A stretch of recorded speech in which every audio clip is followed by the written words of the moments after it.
Third method to estimate national income, expenditure method.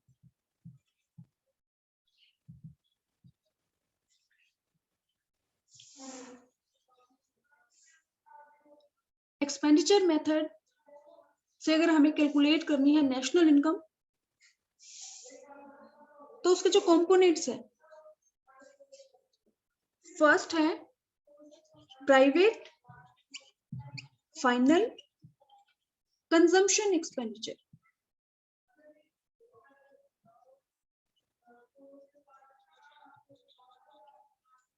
First जो component है वो क्या है? Private final consumption expenditure. दो सेक्टर होते हैं, एक प्राइवेट सेक्टर और एक पब्लिक सेक्टर यानी कि गवर्नमेंट। तो प्राइवेट सेक्टर का जो भी कंजम्पशन एक्सपेंडिचर है उसको हम इंक्लूड करते हैं इसमें। प्राइवेट फाइनल कंजम्पशन एक्सपेंडिचर, सिर्फ कंजम्पशन एक्सपेंडिचर, वो चाहे सर्विसेज हो, चाहे सिंगल यूज गुड हो, चाहे ड्यूरेबल गुड हो। सेकंड जो कंपोनेंट है एक्सपेंडिचर मेथड का वो है government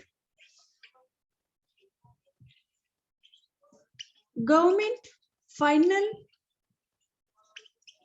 consumption expenditure.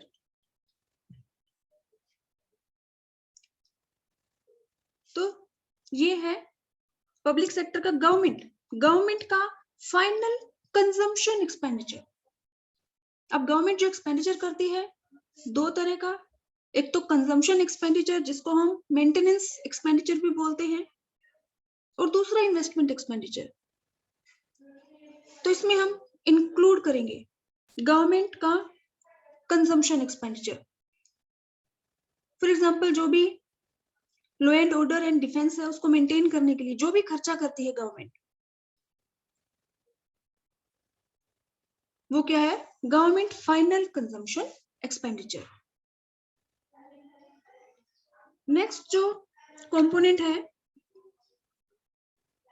Expenditure method का वो है gross domestic capital formation. Gross domestic capital formation.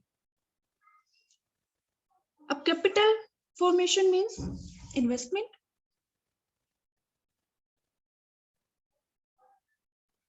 तो इसमें हम इंक्लूड करते हैं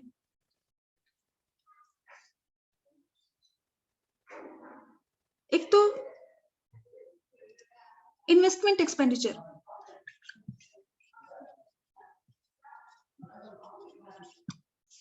फिक्स्ड एसेट पे जो भी एक्सपेंडिचर किया जाता है वो चाहे प्रोड्यूसर करे या हाउस होल्ड सेक्टर का जो भी इन्वेस्टमेंट एक्सपेंडिचर है, या गवर्नमेंट जो भी इन्वेस्टमेंट एक्सपेंडिचर करती है कि रोड बनवाए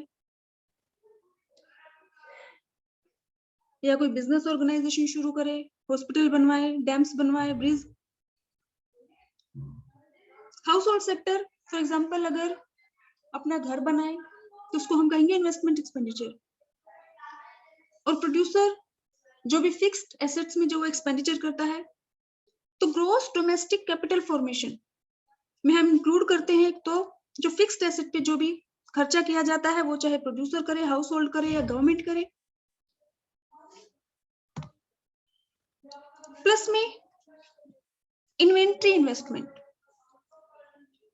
या जिसको हम कहेंगे चेंज इन स्टॉक।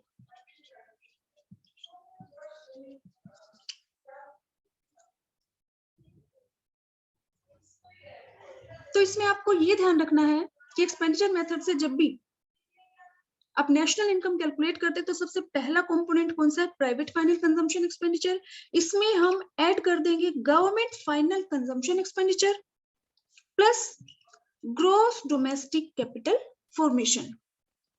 अब ये जो थर्ड कंपोनेंट है इसमें आपको ध्यान रखना है कि अगर लिखा है ग्रॉस डोमेस्टिक कैपिटल फॉर्मेशन तो इट मींस इसमें जो भी फिक्स्ड एसेट पे जो भी इन्वेस्टमेंट एक्सपेंडिचर है और जो इन्वेंट्री इन्वेस्टमेंट है, जो चेंज इन स्टॉक है, ये दोनों इसी में इंक्लूड हैं। तो ग्रॉस डोमेस्टिक कैपिटल फॉर्मेशन अगर लिखा है तो इट मींस इसमें हमें अलग से चेंज इन स्टॉक ऐड करने की जरूरत नहीं है, इसमें दोनों इंक्लूड हैं। जो फिक्स्ड एसेट पे जो भी खर्चा किया जाता है, वो चाहे प्रोड्यूसर करे, हाउस होल्ड करे, गवर्नमेंट करे, और change in stock inventory investment है, वो भी ऑलरेडी इसी के अंदर इंक्लूड है। लेकिन अगर जो ये थर्ड कंपोनेंट है, इसमें लिखा है ग्रॉस डोमेस्टिक फिक्स्ड, यहाँ पे फिक्स्ड वर्ड लिखा है, gross domestic fixed capital formation, तो इट मींस इसमें सिर्फ फिक्स्ड एसेट्स पे जो खर्चा किया गया है वो इसमें इंक्लूड है, और इसमें फिर हमें अलग से ऐड करना पड़ेगा change in stock. Change in stock means closing stock minus opening stock, दोनों का जो डिफरेंस है वो क्या है, चेंज इन स्टॉक। तो एक इंपॉर्टेंट पॉइंट ये ध्यान रखना है इसमें कि ग्रॉस डोमेस्टिक अगर फिक्स्ड वर्ड लिखा है, फिक्स्ड कैपिटल फॉर्मेशन है, तो इसमें हमें ऐड करना है चेंज इन स्टॉक। और अगर लिखा है gross domestic capital formation, fixed यहाँ पे नहीं लिखा है, तो हम अलग से चेंज इन स्टॉक को ऐड नहीं करेंगे। अगर यहाँ पे फिक्स्ड वर्ड नहीं है, इट मींस दोनों इसी में इंक्लूड है, फिक्स्ड तो है, साथ में जो चेंज इन स्टॉक है वो भी ऑलरेडी इसमें इंक्लूड है। तो चेंज इन स्टॉक अगर गिवन है तो भी हम उसको छोड़ देंगे, उसको इंक्लूड नहीं करना है। और दूसरा जो इंपॉर्टेंट पॉइंट है उसमें ये ध्यान रखना है कि ग्रोस, देखो आपको ध्यान होगा कि वैल्यू एडेड मेथड में डोमेस्टिक इनकम में हमारा क्या कैलकुलेट होता है, जीडीपी एमपी। इनकम मेथड में जो हमारी डोमेस्टिक इनकम होती है वो हमारी कैलकुलेट होती है NDP FC. Value added method में तो जीडीपी एमपी कैलकुलेट होता है, लेकिन इनकम मेथड में होता है एनडीपी एफसी। ऐसे ही अगर हम एक्सपेंडिचर मेथड का यूज करते हैं तो भी हमारी जो वैल्यू आएगी वो क्या आएगी, GDP MP, gross domestic product at market price. लेकिन आपको ये ध्यान रखना है कि जब भी आप ये जो थर्ड कंपोनेंट है, इसमें अगर यहाँ पे ग्रोस की जगह पे हो सकता है नेट वर्ड गिवन हो, नेट डोमेस्टिक कैपिटल फॉर्मेशन, और एक्सपेंडिचर मेथड में हमारा जो डोमेस्टिक इनकम आनी है वो किस पे आती है, ग्रोस। तो अगर net domestic capital formation given है तो इसमें फिर हमें डेप्रिसिएशन ऐड करना पड़ेगा, क्योंकि डेप्रिसिएशन जब हम ऐड करेंगे तो ये नेट किस में कन्वर्ट हो जाएगा, ग्रोस में। तो अगर नेट डोमेस्टिक कैपिटल फॉर्मेशन है तो क्योंकि यहाँ पे फिक्स्ड वर्ड नहीं लिखा है तो चेंज इन स्टॉक तो नहीं लेना, लेकिन क्योंकि यहाँ पे नेट है तो हम इसमें ऐड करेंगे डेप्रिसिएशन, तो ये नेट हमारा किस में कन्वर्ट हो गया, ग्रोस में। और अगर यहाँ पे नेट भी दे रखा है और यहाँ पे साथ में फिक्स्ड भी है, net domestic fixed capital formation, तो हम इसमें ऐड करेंगे डेप्रिसिएशन। डेप्रिसिएशन ऐड करने से जो नेट है वो कन्वर्ट हो जाएगा ग्रोस में, और क्योंकि यहाँ पे फिक्स्ड वर्ड है तो हम ऐड करेंगे चेंज इन स्टॉक। ये दो पॉइंट आपको याद रखने हैं जो थर्ड कंपोनेंट है एक्सपेंडिचर मेथड का, कि एक तो यहाँ पे ग्रोस वर्ड है, अगर ग्रोस वर्ड है तो यहाँ पे ऑटोमेटिक ही ग्रोस आ जाएगा, ग्रोस डोमेस्टिक प्रोडक्ट। लेकिन अगर नेट वर्ड है तो हमें डेप्रिसिएशन हम ऐड करेंगे तो हमारा ग्रोस आएगा। डेप्रिसिएशन अगर हम ऐड नहीं करेंगे तो हमारा यहाँ पे फिर आएगा एनडीपी एनपी। लेकिन अगर आपको क्वेश्चन में गिवन है calculate domestic product using expenditure method, तो हमारी वैल्यू आनी चाहिए जीडीपी एमपी। तो उसके लिए फिर हमें इस नेट को कन्वर्ट करना पड़ेगा ग्रोस में, तो हमें ऐड करना पड़ेगा डेप्रिसिएशन, तो ये हमारा ग्रोस आएगा। तो थर्ड जो कंपोनेंट है इसमें दो पॉइंट आपको याद रखने हैं। और एक इसमें जो फिक्स्ड इन्वेस्टमेंट है जो हम ये लिख रहे हैं gross domestic fixed capital formation, इसकी जगह पे हो सकता है ये भी लिखा हो fixed investment by producer, fixed investment by house hold या इन्वेस्टमेंट एक्सपेंडिचर बाय गवर्नमेंट। तो वो तीनों का जो भी इन्वेस्टमेंट एक्सपेंडिचर है उसको हम यहाँ कंसिडर करेंगे। अलग अलग वैल्यू अलग अलग दे रखी है तो इन तीनों के एडिशन करेंगे। हाँ, लेकिन अगर लिखा है ग्रोस डोमेस्टिक कैपिटल फॉर्मेशन या फिक्स्ड कैपिटल फॉर्मेशन तो हम अलग से उनको कंसीडर नहीं करेंगे, क्योंकि इसमें इंक्लूड है gross domestic fixed capital formation में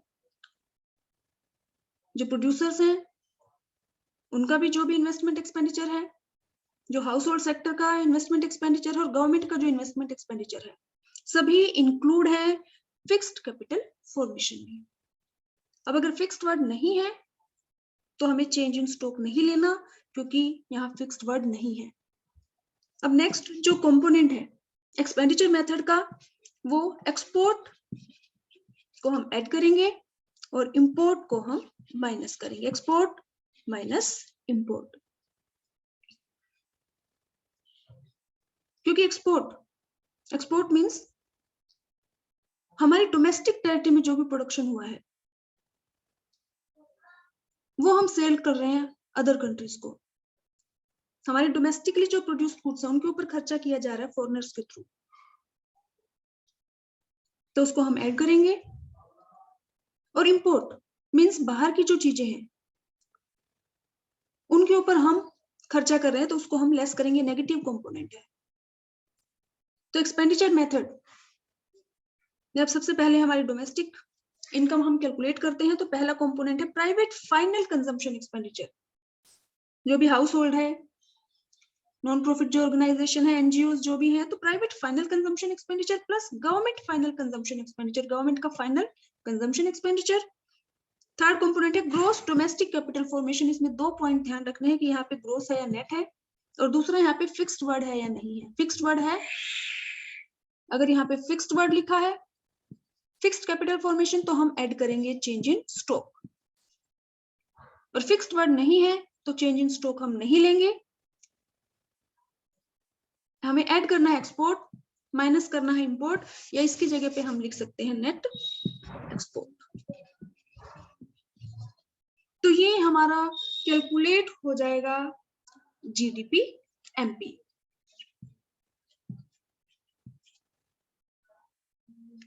डोमेस्टिक इनकम हमने कैलकुलेट कर ली एक्सपेंडिचर मेथड से। अब उसके बाद हमें ध्यान से देखना है कि नेशनल इनकम में हमसे क्या पूछा गया है। अगर सिर्फ नेशनल इनकम है तो national income means NNPFC, net national product at factor cost. अगर आपसे पूछा गया है कैलकुलेट नेशनल इनकम तो हमें ये कैलकुलेट करना है। तो इसके लिए अब जी को हमें एन में कन्वर्ट करना है, ग्रोस को नेट में, तो हम क्या कर देंगे माइनस डेप्रिसिएशन। डोमेस्टिक प्रोडक्ट को कन्वर्ट करना है नेशनल प्रोडक्ट में, तो हम ऐड कर देंगे net factor income from abroad. Net means factor income from abroad और फैक्टर इनकम टू अब्रॉड का डिफरेंस है। अगर हमने net factor income from abroad ले लिया और क्वेश्चन में अगर फैक्टर इनकम फ्रॉम अब्रॉड या टू अब्रॉड अलग से गिवन है तो उनको हम कंसीडर नहीं करेंगे, क्योंकि ये दोनों का डिफरेंस है, net factor income from abroad. तो हमारे डोमेस्टिक जो प्रोडक्ट है वो कन्वर्ट हो जाएगा नेशनल प्रोडक्ट में। अब हमें कन्वर्ट करना है मार्केट प्राइस को फैक्टर कॉस्ट में, तो इसमें से हम माइनस कर देंगे net indirect taxes. Net indirect taxes difference है इनडायरेक्ट टैक्स और सब्सिडी का। तो अगर हमने इनडायरेक्ट टैक्स ले लिया तो अलग से अगर इनडायरेक्ट टैक्स और सब्सिडी की वैल्यू गिवन है तो वो हम कंसीडर नहीं करेंगे, क्योंकि ऑलरेडी ये दोनों की एडजस्टमेंट ही है। तो जीडीपी एमपी में से डेप्रिसिएशन लेस किया तो हमारा क्या आ जाएगा एनडीपी एमपी। जीडीपी एमपी में से डेप्रिसिएशन लेस किया तो क्या वैल्यू आ जाएगी, जीएन में कन्वर्ट हो जाएगा, बाकी सेम रहेगा एनडीपी एमपी। यानी कि जीएन में कन्वर्ट हो गया। अब हमें डोमेस्टिक प्रोडक्ट को कन्वर्ट करना है नेशनल में, तो हमने प्लस कर दिया net factor income from abroad. तो जो एनडीपी एमपी था ये हमारा यहाँ पे कन्वर्ट हो गया एनएनपी एमपी में, यानी कि जो डोमेस्टिक प्रोडक्ट है वो कन्वर्ट हो गया किसमें, एनपी में। अब इसमें से हम माइनस कर देंगे नेट इनडायरेक्ट टैक्सेस, तो जो एमपी है मार्केट प्राइस है वो कन्वर्ट हो जाएगा फैक्टर कॉस्ट में। यहाँ पे हमारा ये आ गया एनएनपी एफसी। लेकिन अगर क्वेश्चन में आपसे पूछा है कैलकुलेट जीएनपी एमपी या जीएनपी एफसी या एनएनपी एमपी, तो उसी के अकॉर्डिंग फिर हम अपनी इक्वेशन लिखेंगे। अगर नेशनल इनकम लिखा है तो एनएनपीएफसी कैलकुलेट करेंगे, लेकिन इसके अलावा हो सकता है कि और टर्म आपसे पूछी गई हो, तो उसी के अकॉर्डिंग हम अपनी इक्वेशन को लिखेंगे और जो भी वैल्यूज हैं उनको पुट करेंगे और इक्वेशन को सोल्व करेंगे।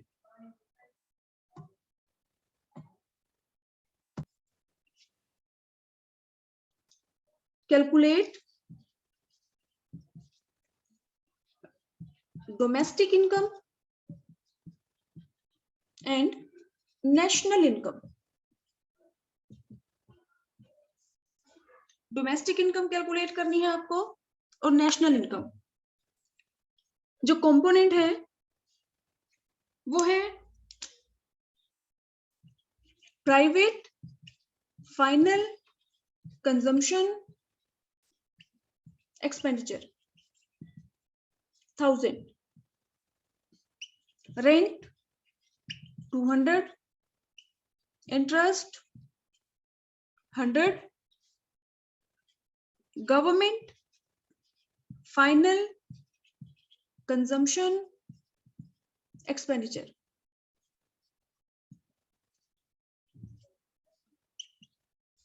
500,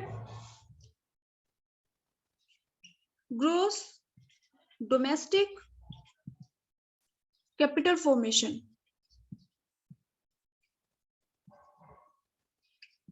500, change in stock 200,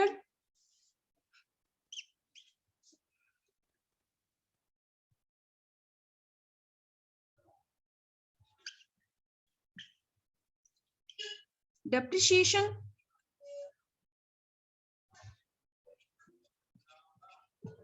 50,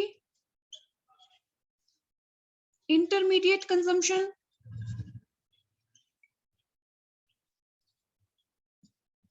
600,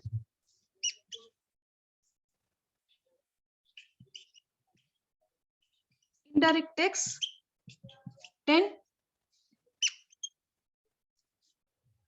net factor income from abroad 200, factor income to abroad 100,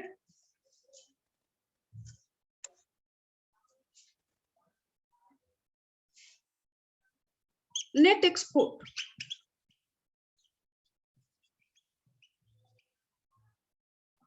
net export की वैल्यू है 50 नेट एक्सपोर्ट 50। कैलकुलेट करनी है हमें डोमेस्टिक इनकम और नेशनल इनकम।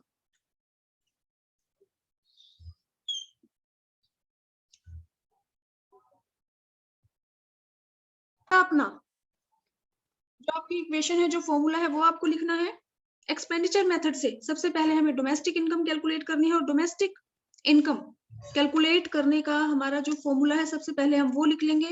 तो सबसे पहले हमारा फर्स्ट कंपोनेंट है private final consumption expenditure, plus कर देंगे government final consumption expenditure, plus gross domestic capital formation. इसमें दो चीजें ध्यान रखेंगे कि कहीं नेट दे रखा है अगर तो डेप्रिसिएशन ऐड कर देंगे, ग्रोस दे रखा है तो एज इट इज ले लेंगे, डेप्रिसिएशन का कुछ नहीं करना। दूसरा हम यहाँ चेक करेंगे कि फिक्स्ड वर्ड तो नहीं लिखा हुआ है। अगर फिक्स्ड वर्ड लिखा है तो चेंज इन स्टॉक लेंगे, अगर फिक्स्ड वर्ड नहीं है तो चेंज इन स्टॉक नहीं लेंगे। तो डिपेंड करता है, अगर आप लिख रहे हो gross domestic fixed capital formation तो हम यहाँ पे लिखेंगे चेंज इन स्टॉक, लेकिन यहाँ पे मैंने फिक्स्ड वर्ड नहीं लिखा तो चेंज इन स्टॉक लिखने की जरूरत नहीं है। अब प्लस हम कर देंगे नेट एक्सपोर्ट, तो ये हमारा आ जाएगा जीडीपी एमपी। तो सबसे पहले हम देख लेते हैं, प्राइवेट फाइनल कंजम्पशन एक्सपेंडिचर की वैल्यू है 1000, तो हम यहाँ लिख देंगे ये 1000, प्लस कर देंगे government final consumption expenditure 500, gross domestic capital formation, देखो एज इट इज लिखा है ग्रोस डोमेस्टिक कैपिटल फॉर्मेशन 500, तो हमने ले लिया 500, लेकिन हमें यहाँ पे साथ में गिवन है चेंज इन स्टॉक, तो क्या हम चेंज इन स्टॉक को लेंगे? नहीं, क्योंकि यहाँ पे फिक्स्ड वर्ड लिखा हुआ नहीं है, तो चेंज इन स्टॉक मींस ये इसी में इंक्लूड है ऑलरेडी। अब प्लस हमें करना है नेट एक्सपोर्ट, एक्सपोर्ट की वैल्यू है तो ऐड कर देंगे, इंपोर्ट है तो लेस कर देंगे, तो हमें यहाँ पे नेट एक्सपोर्ट गिवन है, यानी कि दोनों का डिफरेंस है। अब नेट एक्सपोर्ट गिवन है तो ऐड कर देंगे, नेट इंपोर्ट होता तो लेस कर देते, क्योंकि इंपोर्ट को हम लेस करते हैं। तो नेट एक्सपोर्ट हमारा 50 है, ये 50 हमने ऐड कर दिया, तो हमारे पास वैल्यू आ गई कितनी? जीडीपी एमपी की आ जाएगी। तो ये 1000, 2000, तो ये जीडीपी एमपी की हमारी वैल्यू आ गई 2050। अब कैलकुलेट करना है हमें नेशनल इनकम। नेशनल इनकम हमें पता है वो हमारी है एनएनपी एफसी, तो ये हम कैसे कैलकुलेट करेंगे? जी को एन में कन्वर्ट करना है, तो इसमें से हम माइनस कर देंगे डेप्रिसिएशन, तो जी एन में कन्वर्ट हो जाएगा। डीपी को डोमेस्टिक प्रोडक्ट को कन्वर्ट करना है नेशनल प्रोडक्ट में, तो हम ऐड कर देंगे factor income from abroad, minus कर देंगे फैक्टर इनकम टू अब्रॉड। तो अगर हम क्वेश्चन में देखें तो हमें गिवन है नेटवर्ड लिखा है, नेटवर्ड का मतलब दोनों का डिफरेंस है। नेट फैक्टर इनकम अब फ्रॉम है तो ऐड कर देंगे, नेट फैक्टर इनकम टू होता तो लेस कर देते। तो net factor income from abroad हमें गिवन है ये 200, तो यहाँ पे हम ऐड कर देंगे net factor income from abroad, लेकिन साथ में हमें फैक्टर इनकम टू अब्रॉड भी गिवन है, ये हमें नहीं लेनी है, क्योंकि नेट वर्ड लगा है मींस दोनों का डिफरेंस है, तो अलग से हम इसको नहीं लेंगे, छोड़ देंगे। अगर नेट वर्ड नहीं होता, ये होता factor income from abroad, factor income to abroad, तो हम इसको ऐड करते और इसको लेस करते, लेकिन नेट वर्ड है तो अब हमें अलग से अगर ये वैल्यू दे भी रखी है तो हम इसको छोड़ देंगे। तो हमारा डोमेस्टिक प्रोडक्ट कन्वर्ट हो जाएगा किसमें? नेशनल प्रोडक्ट में। अब हमें कन्वर्ट करना है एमपी को एफसी में, तो हम माइनस कर देंगे नेट इनडायरेक्ट टैक्सेस, या अगर टैक्स और सब्सिडी की अलग अलग वैल्यू गिवन है वो क्वेश्चन में हम देख लेंगे, तो इनडायरेक्ट टैक्स को हम कर देंगे लेस और सब्सिडी को कर देंगे ऐड, तो हमारा जीडीपी एमपी कन्वर्ट हो जाएगा एनएनपी एफसी में। तो इसमें हमारी जीडीपी एमपी की वैल्यू है 2050। अब डेप्रिसिएशन इसमें हमें गिवन है 50, तो इसमें से हम माइनस कर देंगे 50। Net factor income from abroad की वैल्यू है 200, तो ये 200 हम इसमें ऐड कर देंगे, और नेट इनडायरेक्ट टैक्सेस नेट नहीं है, सिर्फ इनडायरेक्ट टैक्स की वैल्यू गिवन है, सब्सिडी की भी नहीं है, तो माइनस कर देंगे 10, तो ये हमारे पास वैल्यू आ जाएगी एनएनपी एफसी। 2050 में से माइनस का 50 2000 आ गया, इसमें 200 ऐड करना है, तो ये आ गया 2200, और 2200 में से माइनस 10 करेंगे तो ये हमारे पास आ जाएगा 2190। अब बेटा जरूरी नहीं है कि आपसे डायरेक्ट क्वेश्चन पूछे जाएं, हो सकता है कह दे calculate private final consumption expenditure, तो उस केस में आपको ये ध्यान रखना है कि एक्सपेंडिचर मेथड में हमारे पास क्या आता है? जीडीपी एमपी, तो ये वैल्यू हमें चाहिए, तो जो भी वैल्यू आपको दे रखी हो उसको कन्वर्ट कर लो जीडीपी एमपी में, चाहे एनएनपीएफसी गिवन है या एनडीपीएफसी गिवन है, कुछ भी। एक्सपेंडिचर मेथड में हम क्या कैलकुलेट करते हैं? जीडीपी एमपी, तो जो भी वैल्यू आपको गिवन है उसको कन्वर्ट कर लो जीडीपी एमपी में, उसके बाद अपना ये फॉर्मूला लिख दो, ये जो इक्वेशन है। अब इसमें जो वैल्यू आपकी मिसिंग है वो आपकी फाइंड आउट हो जाएगी, क्योंकि जो वैल्यू मिसिंग है उसके अलावा सारी वैल्यूज आपके पास होंगी। ये जरूरी नहीं है कि सिर्फ इनमें से ही पूछा जाए कि calculate private final consumption expenditure, या पूछ सकते हैं गवर्नमेंट फाइनल कंजम्पशन एक्सपेंडिचर, या calculate gross domestic capital formation. इसके अलावा हो सकता है आपसे पूछ ले कैलकुलेट डेप्रिसिएशन, तो उसमें आपको क्या ध्यान रखना है कि ग्रॉस और नेट का डिफरेंस है, इन दोनों का जो डिफरेंस है वो क्या आएगा? डेप्रिसिएशन।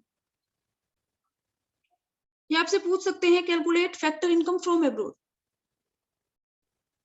या हो सकता है पूछ ले calculate factor income to abroad, calculate indirect tax, calculate subsidy. तो जरूरी नहीं है कि डायरेक्ट आपसे क्वेश्चन पूछा जाए, बीच में से कोई भी वैल्यू आपसे पूछी जा सकती है। तो इक्वेशन आपको पता है,